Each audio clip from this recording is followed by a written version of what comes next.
Vote ಬರೋದು next ಪ್ರಶ್ನೆ. ಇದು ಬಡವರಿಗೆ ಮನೆ ಸಿಗಬೇಕು. ಯಾರು ಬೇಜಾರು ಮಾಡ್ಕೊಂಡ್ರು ಪರವಾಗಿಲ್ಲ. ಇಲ್ಲಿರೋರೆಲ್ಲ ನಮ್ ಜನ, ಯಾವ ಪಕ್ಷದವರಾಗಿರ್ಲಿ, ಯಾವ ಜಾತಿಯವರಾಗಿರ್ಲಿ, ಎಲ್ಲರಾಗಿರ್ಲಿ, ಯಾರು ಸಹಿತ ಹೋದ್ರು ಅವರೇ ನಮ್ ಜನ.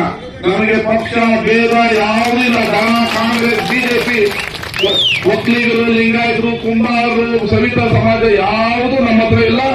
ಯಾರಿಗೆ ಜಾಗ ಇಲ್ಲ ಅವರೇ ನಮ್ ಜನ. ಅವ್ರು ಎಲ್ಲರಿಗೂ ಹಂಚ್ತೀವಿ. ಬಡವರಿಗೆ ಮನೆ ಕೊಡಬೇಕು ಅನ್ನೋದು ಕಾಂಗ್ರೆಸ್ ಪಕ್ಷದ ಸಿದ್ಧಾಂತ.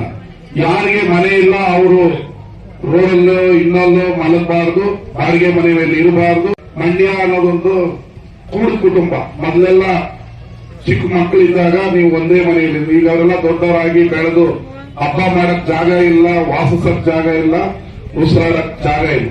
ಅದಕ್ಕೆ 5,000 ನಿವೇಶನವನ್ನ ಕೊಡಬೇಕು ಮಂಡ್ಯ ತಾಲೂಕಲ್ಲಿ ಅಂತೇಳಿ ಪ್ರತಿ ಗ್ರಾಮದಲ್ಲಿ ಸರ್ಕಾರಿ ಜಾಗ ಎಲ್ಲೆಲ್ಲಿದೆ ಅದನ್ನ ಇಲ್ಲಿವರೆಗೂ 70 ಎಕರೆಯನ್ನ ನಾನು ತಹಸೀಲ್ದಾರರು, VARIಗಳು ಗುರುತಿಸಿದೀವಿ.